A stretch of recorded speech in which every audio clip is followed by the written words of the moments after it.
नमस्कार विद्यार्थी मित्रांनो, मराठी एज्युकेशन या चॅनलमध्ये आपलं स्वागत आहे. मित्रांनो, आपण CDPOसाठी आणि मान्य आपले कंबाईनचे जे मेन्स PSI असिस्टंट्स यांच्यासाठी आपण जे कॉमन सब्जेक्ट आहे ते पहिले आपण लेक्चर घेत आहोत. या अगोदर आपले 3 कायदे झालेत आणि त्याच्यानंतर एक योजना मोठी झाली की ICDS योजना. ज्यांनी हे कायदे आणि अगोदरचे लेक्चर ज्यांनी बघितलं नसेल त्यांनी खालील लिंकवर जा. या व्हिडिओच्या खाली लिंक दिलेली आहे, त्या खाली लिंकवर जाऊन तुम्ही ते व्हिडिओ बघा, कारण खूप महत्त्वाचे आहेत आणि खूप इझी मेथडने सगळं सांगितलेलं आहे. मग आज आपला जो व्हिडिओ आहे ना, आज व्हिडिओचा जो सब्जेक्ट आहे तो आहे मानवी हक्क.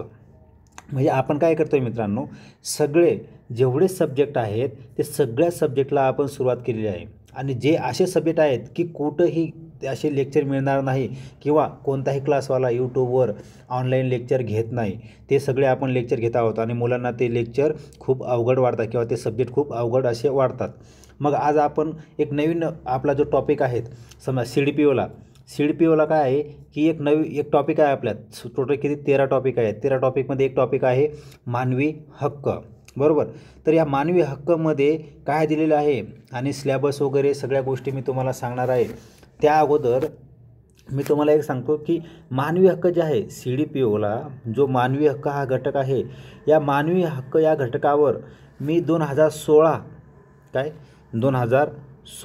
अँड 2018 या 2 क्वेश्चन पेपरचं ॲनालिसिस करून असं निष्कर्ष काढलं आहे की मानवी हक्कावर 7 ते 8 प्रश्न येतात.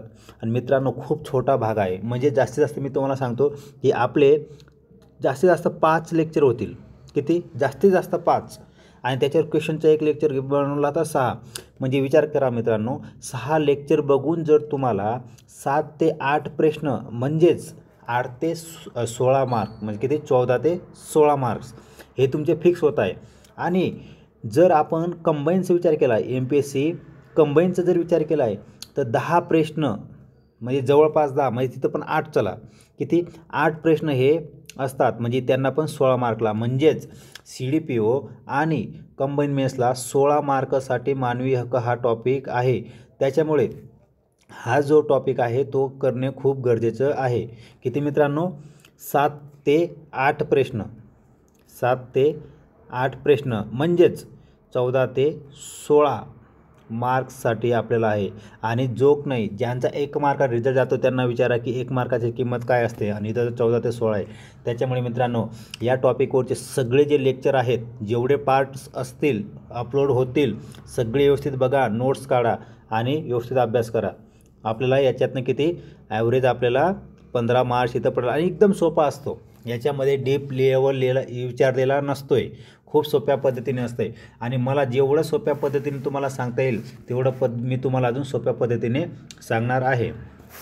तर आपला जो आज आहे मानवी हक्क संदर्भात आपण एक बेसिक घेतो आहे की मानवी हक्क म्हणजे काय असते, मानवी हक्कामध्ये कशाचा समावेश असतो, या सगळ्या गोष्टी बघणार आहोत. त्या अगोदर मी तुम्हाला मानवी हक्क संदर्भात एक बेसिक जी माहिती असते की मानवी हक्काचा अर्थ काय असतो या गोष्टी सांगणार आहे. तर मानवी हक्काचं जे अर्थ असते, काय मानवी हक्काचा जो अर्थ आहे, हे अर्थ सांगताना एक तज्ज्ञ होऊन गेले. त्या तज्ज्ञाचं नाव आहे प्राध्यापक, हे नोट्स काढा मित्रांनो, प्राध्यापक हेरॉल्ड लास्की. ह्या तज्ज्ञाने मानवी हक्क संदर्भातला असा अर्थ सांगितला मित्रांनो की हक्क म्हणजे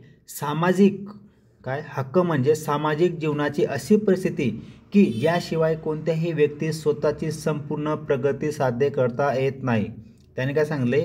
प्रगती हा शब्द वापरला आहे. जर समजा त्यांच्या सांगण्याचा उद्देश आहे, जर मानवी हक्क नसेल, जर माणसांना मानवी हक्क दिला नाही तर काय, त्यांचा जो मानवांचा सामाजिक जीवनाची अशी परिस्थिती की ज्याशिवाय कोणत्याही व्यक्तीस स्वतःची संपूर्ण प्रगती साध्य करता येणार नाही.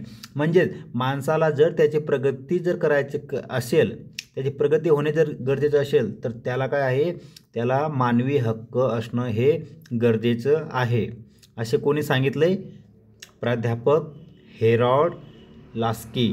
हे मित्रांनो लिहून ठेवा. मी तुम्हाला परत एक वेळेस यांची व्याख्या सांगतो. यांनी काय सांगितले की हक्क म्हणजे सामाजिक जीवनाची अशी परिस्थिती की ज्याशिवाय कोणत्याही व्यक्तीस स्वतःची संपूर्ण प्रगती साध्य करता येत नाही. मग जर माणसाला जर प्रगती करायची असेल किंवा जर माणसाला जर त्याच्या जीवन सुखी बनवायचे असेल तर त्याला हे मानवी हक्क देणं हे काय आहे, गरजेचं आहे. आणि हे फक्त भारतातच नाही तर पूर्ण जगामध्ये अशी तरतूद आहे. मग जो तज्ज्ञ आहे याची तुम्ही व्याख्या लिहून ठेवा. मी तुम्हाला नोट्स पण देणार आहे, पण तुम्ही स्वतः जेव्हा नोट्स काढणार तेव्हा तुम्हाला जास्त प्रकारे हा लेक्चर समजेल. म्हणजे तुमचे 7 ते 8 प्रश्न म्हणजे 14 ते 16 मार्क्स कुठेच जाणार नाही. त्यानंतर दुसरा असा मुद्दा आहे, हे हक्क नैतिक असते. काय या हक्कामध्ये कशा समावेश होतो, नैतिक. त्याच्यानंतर कायदेशीर, त्याच्यानंतर राजकीय. मित्रांनो हे पॉईंट खूप महत्त्वाचे आहे. CDPOला आणि कंपनीला डायरेक्ट असे प्रश्न टाकतात, असे ऑप्शन टाकतात आणि ऑप्शन आपल्याला निवडायला सांगतात. राजकीय, त्यानंतर काय, आर्थिक. मित्रांनो हे हक्क नैतिक, कायदेशीर, राजकीय आणि आर्थिक स्वरूपाचे असतात. किती स्वरूप सांगितले आपण, 4. हे हक्क नैतिक, कायदेशीर, राजकीय आणि आर्थिक स्वरूपाचे असतात. हे पण 4ही शब्द तुम्ही लक्षात ठेवा, कारण हे 4 म्हणजे आपला प्रश्न विचारताना काय सांगतील की मानवी हक्क हे किती स्वरूपाचे आहेत किंवा खालीलपैकी कोणते स्वरूप आहेत किंवा नाही असं विचारतील. मग यांच्यापैकी काय करतील, 3 आपल्याला देतील आणि एक दुसरा काहीतरी देतील आणि सांगतील की कोणतं नाही. मग आपल्याला सांगता यायला पाहिजे. जर आपल्याला हे 4 माहिती असेल तर आपल्याला जो नसेल त्याला आपल्याला ऑप्शनमधून निवडता येईल. मित्रांनो मी तुम्हाला एवढं सविस्तर समजून सांगण्याचा एकच उद्देश आहे की 14 ते 16 मार्क्स जोक नाही, की खूप मोठा अंतर आहे मार्काचा आणि खूप सोपा एकदम इझी सब्जेक्ट आहे. याच्यामध्ये जेवढं काही सिलेबसमध्ये दिलेले मानवी हक्क मी तुमचं डिटेल लाईन टू लाईन घेणार आहे. फक्त तुम्ही व्हिडिओ बघताना नोट्स काढा. एकच मी तुम्हाला कळकळी विनंती आहे, व्हिडिओ बघताना नोट्स काढा. त्यानंतर पुढचा पॉईंट आहे, त्यांनी काय आर्थिक म्हणजे जे स्वरूप आहेत मानवी हक्काचे 4 स्वरूप सांगितलं आहे आणि 4ही स्वरूप आपण बघितले. त्यानंतर या हक्कांमध्ये बहुतेक हक्क व्यक्तींना जन्माने प्राप्त होतात. आता मी तुम्हाला 2 फरक सांगतो मित्रांनो. एक फरक म्हणजे मानवी हक्क, काय मानवी हक्क, आणि दुसरा असा आहे की मूलभूत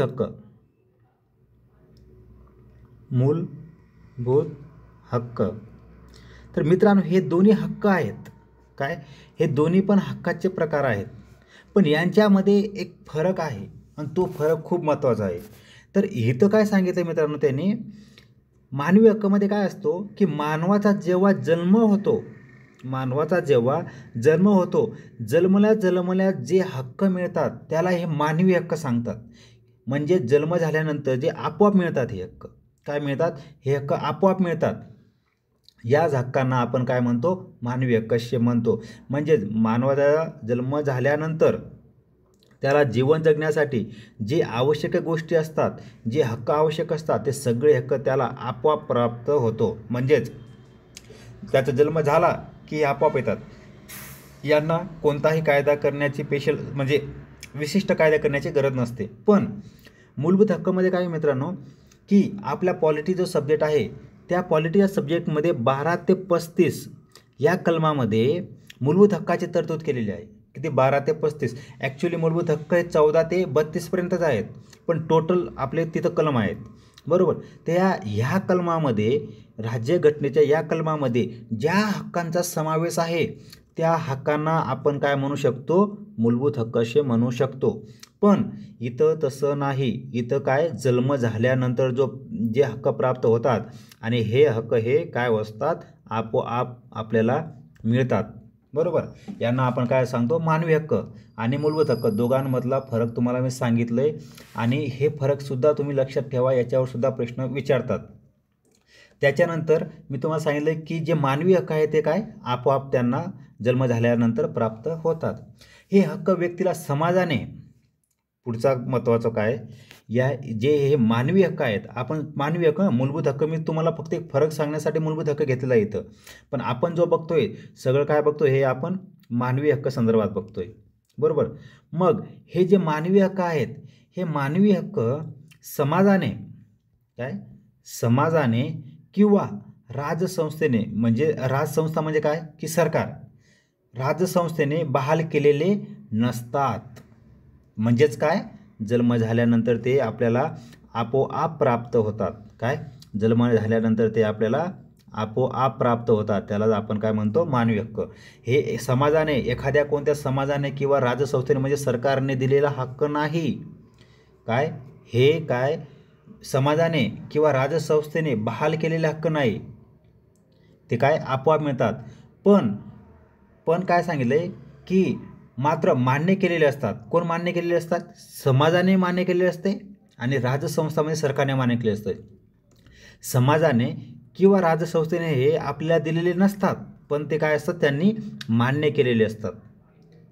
फरक महत्त्वाचा आहे की समाजाने किंवा राजसंस्थेने आपल्याला बहाल केलेले नसतात, मात्र ह्यांनी मान्य केलेले असतात की हे मानवी हक्क व्यक्तींना लागू आहेत. बरोबर. हे हक्क कोणी हिरावून घेण्याचा अधिकार नाही. एक वेळेस अशी एक गोष्ट असते की जे आपल्याला पॉलिटीमध्ये मूलभूत हक्क आहेत, काय, जे मूलभूत हक्क आहेत, ते मूलभूत हक्क एक वेळेस आपली आणीबाणी जेव्हा लागते, त्या आणीबाणीच्या वेळेस मूलभूत हक्क आपल्याला हिरावून घेतात. म्हणजे मूलभूत हक्क काढून घेत नाही, तर त्याची अंमलबजावणीही काढून घेतात. बरोबर. अंमलबजावणी करता येत नाही. बरोबर. म्हणजे ते मूलभूत हक्क चालू असतात, फक्त त्याच्या विरोधात जे आपण न्यायालयात जातो आणीबाणीच्या कालावधीमध्ये, ते हक्क काय असतात, निलंबित केलेले असतात. पण नागरी हक्क हे कधीही कोणीही हिरावून घेऊ शकत नाही. मानवी हक्क हे कोणीही हिरावून घेऊ शकत नाही. हा सगळ्यात महत्त्वाचा पॉईंट आहे. म्हणजे तुम्हाला मानवी हक्क आणि आपला पॉलिटीच्या सब्जेक्टमधला जो मूलभूत हक्क याच्यातला फरक तुम्हाला जर समजला असेल, तर तुम्ही मानवी हक्क तुम्हाला पूर्णपणे समजेल. त्याच्यानंतर मानवाधिकार म्हणजे व्यक्तीला जन्माने प्राप्त झालेले असे अधिकार, जे व्यक्तीला आत्मसन्मानाने, काय, आत्मसन्मानाने, म्हणजे मित्रांनो, मी तुम्हाला वरती सांगितलंय की मानवाला स्वतःची प्रगती करण्यासाठी जे हक्क असतात त्याला मानवी हक्क म्हणतात, असे हेरॉल्ड लास्की यांनी सांगितलंय. पण इथं आत्मसन्मान जो शब्द आहे, हा शब्द व्याख्यामध्ये कोणी वापरलाय, तर हा शब्द वापरलाय रँड हाऊस. कोणी? रँड हाऊस या विश्वकोशमध्ये वापरले. म्हणजेच काय, मानवाधिकार म्हणजे व्यक्तीला जन्माने प्राप्त झालेले असे अधिकार, जे व्यक्तीला आत्मसन्मानाने जगण्याची आवश्यकता असते. आत्मसन्मान शब्द आला तर रँड हाऊस विश्वकोश मानायचं, आणि जर प्रगती म्हणजे मानवाची संपूर्ण प्रगतीसाठी आला तर हेरॉल्ड लास्की. हे दोन्ही व्याख्या. आणि आपल्याला विचारतात की खालील व्याख्या कोणी केलेली आहे, असं आपल्याला विचारतात. तर हे खूप महत्त्वाचे आहेत आणि खूप महत्त्वाच्या सोर्समधून मी हे पॉईंट्स काढलेले आहेत. त्याच्यानंतर मानवाधिकार हे मानवाला प्राप्त झालेले असे अधिकार असतात, ज्यांचे सार्वजनिक हितासाठी देखील शासनाकडून उल्लंघन होऊ शकत नाही आणि राष्ट्रीय कायद्याशिवाय देखील ते उपभोग घेता येत नाही. कोणी सांगितले? डॉर्किन. आता हा एक तिसरा तुम्ही लक्षात ठेवा. इथं डला जोडले. डॉर्किनने काय सांगितलंय? मानवाधिकार हे मानवाला प्राप्त झालेले असे अधिकार असतात, ज्याने सार्वजनिक हितासाठी देखील शासनाकडून उल्लंघन होऊ शकत नाही आणि राष्ट्रीय कायद्याशिवाय देखील ते उपभोगता येऊ शकत नाही. म्हणजे उपभोगता येऊ शकतात कायद्याशिवाय. काय? कायद्याशिवाय. म्हणजे आपले मूलभूत हक्क जे कायद्यानुसार आपण असतो, पण मानवी हक्क हे आपण कायद्याशिवाय देखील उपभोग घेऊ शकतो. म्हणजे मानवी हक्कासाठी कायद्याची गरज असतेच असे नाही. कायद्याशिवाय, त्याने काय शब्द वापरलाय? कायद्याशिवाय सुद्धा आपण मानवी हक्काचा उपभोग घेऊ शकतो, असे कोणी सांगितले? डॉर्किन यांनी सांगितले. हे तिघांचे जे डेफिनेशन आहे, तिघांची जी व्याख्या आहे, ही व्याख्या लक्षात ठेवा. यांच्यावर प्रश्न विचारण्याची दाट शक्यता असते आणि या अगोदर यांच्यावर प्रश्न विचारलेले आहे. त्याच्यानंतर मानवी हक्कासंदर्भात आपण पुढचा पॉईंट जर बघितले की एक तारीख आहे, ती तारीख खूप महत्त्वाची आहे. ती तारीख आहे 16 डिसेंबर 1966. तर 16 डिसेंबर 1966 रोजी संयुक्त राष्ट्राच्या आमसभेने काय केलंय? आंतरराष्ट्रीय नागरी व राजकीय अधिकारांवरील करार स्वीकृत केला. कोणता करार? हा करार सगळ्यात महत्त्वाचा आहे. आपल्या प्रश्न विचारतील आंतरराष्ट्रीय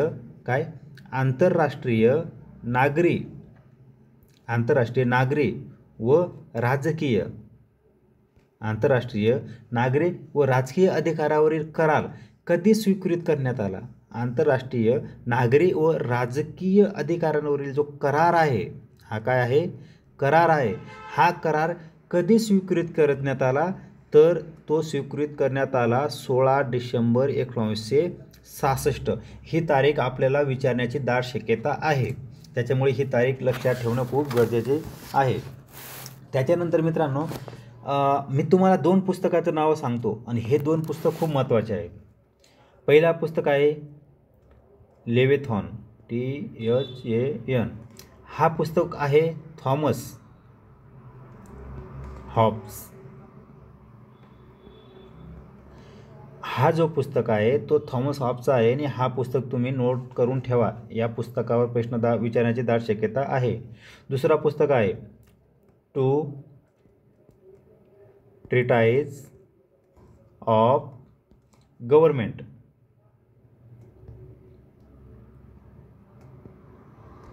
हा पुस्तक आहे जॉन लॉक. हे दोन्ही पुस्तक लिहून ठेवा. हे दोन्ही पुस्तकावर प्रश्न विचारण्याची दाट शक्यता आहे. कोणता? Two treatise of government. कोणाचा आहे? John Locke. हे दोन्ही पुस्तक खूप महत्त्वाचे आहे. हे दोन्ही पुस्तक तुम्ही नोट करून ठेवा. त्याच्यानंतर संयुक्त राष्ट्र मानवाधिकारची परिषद आहे, त्या परिषदेसंदर्भात आहे की ही आमसभेची एक संलग्न संस्था आहे. कोणती? संयुक्त राष्ट्र मानव अधिकार परिषद. ही जी आपली युनो आहे त्याची आमसभेची एक संलग्न संस्था आहे. आणि ह्या परिषदेची स्थापना कधी झाली असे विचारतील. कोणती परिषद? संयुक्त राष्ट्र मानवाधिकार परिषद. ह्या परिषदेची स्थापना कधी झाली हा एक पॉईंट विचारलेला आहे. 15 मार्च. आणि हा प्रश्न विचारलेला आहे. मी तुम्हाला आत्ता ह्या लेक्चरमध्ये 2 तारीख सांगितलं आहे. पहिली तारीख सांगितली मी तुम्हाला 16 डिसेंबर, बरोबर. काय? 16 डिसेंबर सांगितली 1966. इथं काय सांगितलं आहे की आंतरराष्ट्रीय नागरी व राजकीय जे अधिकारासंदर्भात जो करार आहे तो करार कधी स्वीकृत करण्यात आला, तर तो आहे 16 डिसेंबर 1966. आणि एक दुसरी तारीख सांगितली मी तुम्हाला, संयुक्त राष्ट्र मानव अधिकार परिषद. या परिषदेची स्थापना कधी करण्यात आली, तर 15 मार्च 2006. हे 2 तारीख लक्षात ठेवा. त्यानंतर तुम्हाला 2 पुस्तक सांगितले. जॉन लॉकचं एक पुस्तक सांगितलं आहे आणि थॉमस हॉबचं हा एक पुस्तक सांगितलं आहे. हे दोन्ही पुस्तके खूप महत्त्वाचे आहेत आणि दोन्ही पुस्तकांवर प्रश्न विचारण्याची दाट शक्यता आहे. मग हे दोन्ही प्रश्न वरची जी व्याख्या सांगितली मी तुम्हाला, ते 3 व्याख्या म्हणजे आपला जो आजचा लेक्चर आहे ना मानवी हक्कावर फक्त बेसिक आहे. आणि बेसिकवर एक प्रश्न हा विचारतात म्हणजे विचारतात. त्याच्यामुळे आपल्याला बेसिक बघणंसुद्धा खूप महत्त्वाचं आहे. मग आजच्या लेक्चरमध्ये आपण जेवढ्या पॉईंट्स बघितले ते सगळे पॉईंट खूप महत्त्वाचे आहे मित्रांनो. त्या दृष्टिकोनातनं आता आपण काय करू, मानव अधिकार आहे म्हणजे नागरी हक्क जे आहेत आपल्याला मानवी हक्क मिळतात, त्या मानवी हक्काचे स्वरूप काय आहे आणि वैशिष्ट्य काय आहेत, काय आपल्याला बघायचे. स्वरूप आणि वैशिष्ट्य. मग हे स्वरूप आणि वैशिष्ट्य कोणाचे? मानवाधिकाराचे, म्हणजे काय? मानवी हक्काचे. मग का दिलेले? या मानवी हक्काची गरज का आली, किंवा ह्या कोणत्या कोणत्या प्रकारचे आहे आणि आपल्याला कसे कसे मिळतात आणि ह्याच्यात काय काय तरतूद आहे, तर ह्या सगळ्या तरतूद आपण बघणार आहोत. मानव अधिकार हे अंगभूत व अत्याज्य व समान असतात. म्हणजे ज्या सगळ्या गोष्टींचा मानवी हक्कामध्ये समावेश केलेला आहे ते सगळे काय असतात? समान असतात. सगळ्या लोकांना, सगळ्या नागरिकांना, सगळ्या व्यक्तींना हे मानवी हक्क काय असतील? समान असतील. 2 नंबर पॉईंट सांगितले. 1 नंबर काय पॉईंट? समान असतील सगळ्या लोकांना, सगळ्या नागरिकांना. 2 नंबरचा पॉईंट आहे मानवाधिकार उगमाने सामाजिक असतात. मग हे काय आहेत? समाजासाठी आहे, स्पेसिफिक एखाद्या व्यक्तीसाठी हा नाही. जे मानवी हक्क आहे स्पेसिफिक एखाद्या व्यक्तीसाठी नाही. जसं आपण मूलभूत हक्कामध्ये जर एखाद्या व्यक्तीचं मूलभूत हक्काचे उल्लंघन झालं तर ते आपण न्यायालयात जातो, कलम 32 नुसार सर्वोच्च न्यायालयात, 226 नुसार उच्च न्यायालयात. पण इथं काय आहे, हा जो आहे मानवी हक्क म्हणजे मानवाधिकार, तो काय आहे, सामाजिक आहे. म्हणजे सगळ्या समाजांना तो एकत्रितरित्या मिळतो. बरोबर. त्याच्यानंतर तिसरा पॉईंट आहे, मानवाधिकार हे कायद्याच्या फलस्वरूप प्राप्त होतात. म्हणजेच कायद्याच्या अधिष्ठानाविना ते मूल्यहीन ठरतात. म्हणजेच इथं सुद्धा काय आहे की ह्या स्पेसिफिक म्हणजे आंतरराष्ट्रीय स्तरावर असो या भारतीय स्तरावर असो, आपण काय आता भारतात जर बघितलं आपण तर राष्ट्रीय मानवाधिकार आयोग, नंतर राज्य स्तरावर बघितलं राज्य मानवाधिकार आयोग, या संदर्भातल्या आपण सगळ्या गोष्टीची तरतूद केलेली आहे. म्हणजे इथं काय आपल्याला सांगितलं आहे की कायद्याच्या फलस्वरूप आहेत. काय? कायद्याच्या फलस्वरूप. मग ह्या गोष्टी पुढे जाऊन जर आपण बघितलंय, एक तज्ज्ञ आहे, या तज्ज्ञांनी असं सांगितलंय, त्या तज्ज्ञाचं नाव आहे जेरेमी. कोण? Jeremy Bentham. यांनी सांगितलंय की मानवी हक्काची न्यायिक बाजू योग्य रीतीने अधोरेखित केलेली आहे. सगळ्यात महत्त्वाचे म्हणजे मानवी हक्काची जी स्पष्टपणे आणि स्पष्टीकरण जे केलेले आहे ते कोणी केलेले? Jeremy Bentham. म्हणजे याने डिटेलमध्ये अभ्यास करून मानवी हक्कासंदर्भात डिटेलमध्ये त्यांनी काय केलेले? स्पष्टीकरण दिलेलं आहे. कोणी? Jeremy Bentham. त्याच्यानंतर मानवाधिकार हे संपूर्णपणे हिरावून घेता येत नाही. काय? हिरावून घेता येत नाही. दुसरा, मानवाधिकार हे अमर्यादित नसतात. काय? मानवाधिकार हे अमर्यादित नसतात. म्हणजेच काय आहे ते? मर्यादित आहेत. मर्यादित आहेत. अमर्यादित नसतात म्हणजेच मर्यादित आहेत. मानव अधिकार हे काय आहेत? मर्यादित आहेत. आणि असा स्टेटमेंट आपल्याला आयोग टाकू शकतो. अमर्यादित नसतात म्हणजेच मर्यादित असतात. पण मर्यादित कोण टाकू शकते? की शासन पर्याप्त मर्यादा घालू शकते. हा मर्यादा घालण्याचा अधिकार कोणाला आहे? शासनाला आहे. बरोबर. आणि शासन याच्यावर मर्यादा घालू शकते. बरोबर. त्याच्यानंतर मानवाधिकार सार्वत्रिक स्वरूपाचे असतात. म्हणजे तुम्ही भारतामध्ये किंवा जगामध्ये कुठेही गेला तर हे सगळे मानवाधिकार किंवा हे सगळे मानवी हक्क हे काय आहेत? सगळ्या ठिकाणी सारखे असतील. काय? सार्वत्रिक आहेत. म्हणजे सगळीकडे हे सगळ्या लोकांना हे अधिकार मिळालेले आहेत. मानवाधिकार गतिशील स्वरूपाचे आहेत. काय आहे? मानवाधिकार हे काय आहे? गतिशील स्वरूपाचे आहेत. हे ते सार्वत्रिक आहेत, ते गतिशील स्वरूपाचे आहेत. आणि तिसरा आहे, मानवाधिकार हे अविभाजनीय म्हणजे अवर्गकरणीय आहेत. काय आहे ते? अविभाजनीय. म्हणजे त्यांचे विभाजन करता येणार नाही. या प्रकारचे जे हक्क आहेत, मानवी हक्क, मानवाधिकार, त्यांच्याबाबत आपण त्यांचे वैशिष्ट्य बघितले. म्हणजे काय बघितलं? ते अविभाजनीय आहेत. त्याच्यानंतर सार्वत्रिक असतात, ते गतिशील आहेत. त्याच्यानंतर जेरेमी बेंथम यांनी मानव हक्क जे आहे त्याच्या संदर्भात त्याने काय केले? डिटेलमध्ये त्यांनी अभ्यास केलेला आहे. खूप स्पष्टीकरण चांगल्या प्रकारे दिलेले आहे. त्यानंतर मानवी हक्क जे आहेत ते काय आहेत? मर्यादित असतात. त्याच्यानंतर ते समान असतात, सामाजिक असतात आणि कायद्याच्या ह्याच्यामध्ये असतात. बरोबर. आपण इथं जे बघितलं आहे सामाजिक म्हणजे काय? सर्व समाजाला काय असतं ते सारखे असतात आणि हे कायद्याचे फलस्वरूप असतात. त्याच्यानंतर ह्या आज आपण मानवी हक्कामध्ये काय या सगळ्या ज्या बेसिक माहिती आहेत त्या सगळ्या बेसिक माहिती बघितले. त्याच्यानंतर त्यांची व्याख्या बघितली.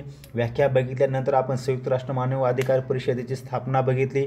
त्याच्यानंतर अजून कोणाची स्थापना बघितली आपण? आंतरराष्ट्रीय नागरी व राजकीय करार. काय? आंतरराष्ट्रीय नागरी व राजकीय करार. मग ही तारीख पण महत्त्वाची आहे. त्याच्यानंतर जी पुढची एक मी तुम्हाला तारीख सांगितलेली 15 मार्च 2006, त्याच्यात कोणाची स्थापना झालेली? संयुक्त राष्ट्र मानवाधिकार परिषद. त्याच्यानंतर 3 शास्त्रज्ञांनी सांगितले. 3 शास्त्रज्ञ काय काय आहे आणि मानवी हक्क हे मानवासाठी किती महत्त्वाचे आहेत, मानव म्हणून जगताना किती महत्त्वाचे आहेत, या संदर्भात मी तुम्हाला सांगितले. आणि मूलभूत हक्क व मानवी हक्क यांच्यामधला फरक मी तुम्हाला समजून सांगितलेलं आहे. मग मानवी हक्कामध्ये कशा कशाचा समावेश होतो? नैतिकता, कायदेशीर, राजकीय व आर्थिक या गोष्टी पण आपण बघितले. आणि मित्रांनो, हे जेवढे आपण बघितले ते बेसिकमध्ये होते.